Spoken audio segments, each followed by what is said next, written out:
Itu makin hari semakin mundur. Di kalangan rakyat yang miskin meningkat dan bertambah. Ramai yang tidak ada peluang pekerjaan, ramai yang menganggur. Saya tak payah nak sebutkan, saudara pun boleh tahu banyak negara-negara yang menghadapi masalah.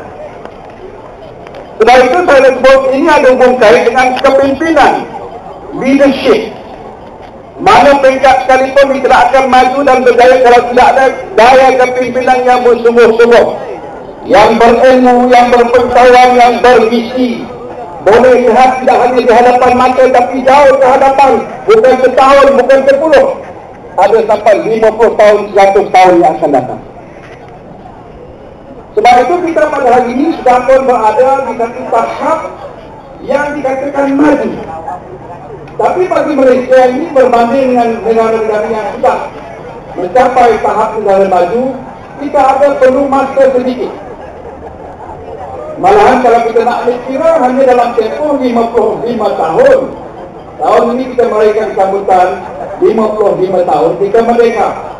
55 tahun tidaklah merupakan satu tempoh yang terlalu panjang.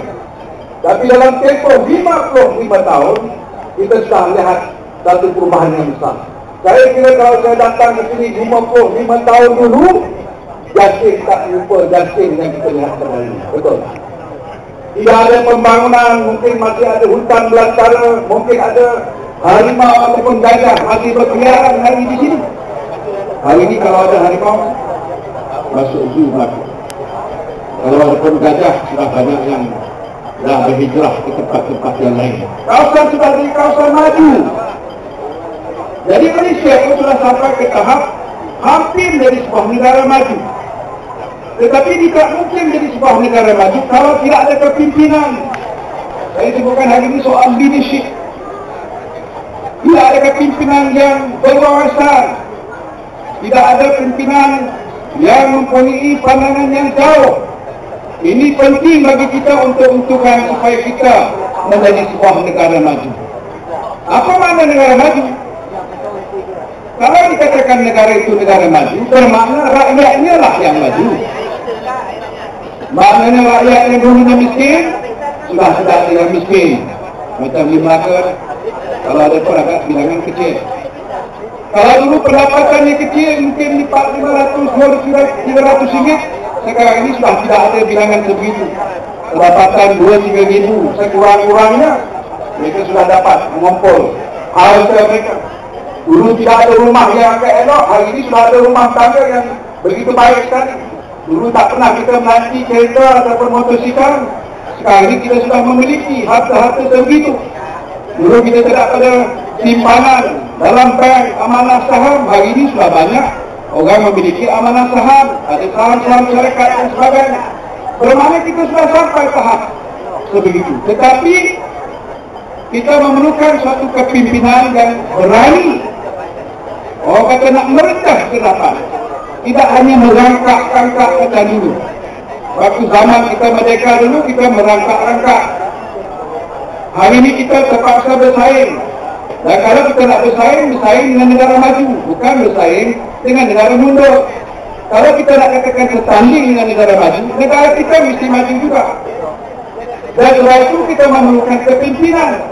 Kepimpinan yang ada dalam negara kita ini dasarnya adalah melalui pimpinan politik yang dipilih oleh rakyat. Sebagaimana Ketua Menteri, Perdana Menteri, Exco, Timbalan Perdana Menteri, Menteri-Menteri, pegawai-pegawai yang diberikan amanah untuk memimpin. Maka mereka inilah yang boleh menjalankan tugas dan amanah untuk menjadikan negara kita ini negara maju. Sebab itu bila kita sudah sampai pada hari ini, Yang Amat Perdana Menteri kita berkata kita mahu menjadi sebuah negara maju, tetapi kita kena kerja keras. Tak cukup dengan apa yang telah pun kita lakukan, kita mesti menanjak secara leapfrog, lompat ke atas, meningkat dengan begitu cepat. Karena kalau tak dibuat begitu, kita akan tertinggal di belakang. Dan kalau kita tertinggal di belakang, bermakna sebahagian rakyat kita tidak mendapat nikmat daripada pembangunan. Sebab itu beliau mengajukan apa yang kita sebutkan transformasi. Saya tak nak ceritalah soal nanti tuan-tuan tidur ni setengah hari. Mana? Menyebut tentang soal transformasi. Apa maknanya itu? Bukan reformasi. Yang Anwar Ibrahim dulu sebut reformasi. Sekarang dah tenggelam dah mana jadi reformasi dia. Tapi kita lihat sekarang soal transformasi. Apa makna transformasi? Itu anjakan perubahan berlipat ganda. Bukan sekali, bukan dua, dia berlipat-lipat ganda. Sebab itu yang tidak pernah kita lihat pada dahulu sudah mula diutarakan dan dilaksanakan oleh kerajaan dalam nak membantu rakyat selatan. Macam contoh, bila kita tahu rakyat mementingkan soal menjaga keamanan negara, Datuk Abdul Osman Timbalan Menteri yang dekat sini, kita gerakkan usaha supaya polis dikerah tenaga yang memberikan tumpuan nak mengurangkan kadar jenayah. Hari ini kadar jenayah sudah dapat turun ya. Datuk Abdul Osman tanya kepada KDN polis. Tak turun. Mungkin tuan-tuan kat Dasir ni tak kelas ya pasal tak banyak jenayah. Kalau ada pun adalah cuit-cuit ada mana negara di dunia yang tidak ada jenayah. Tapi kadar kita sudah menurun. Kerana inisiatif yang kita ambil untuk menyelesaikan masalah itu.